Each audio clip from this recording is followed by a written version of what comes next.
अरे साला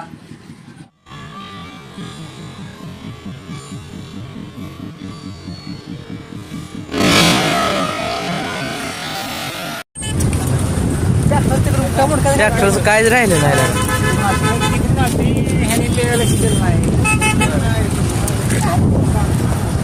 जाग बघलेला खालचा ट्रॅक्टर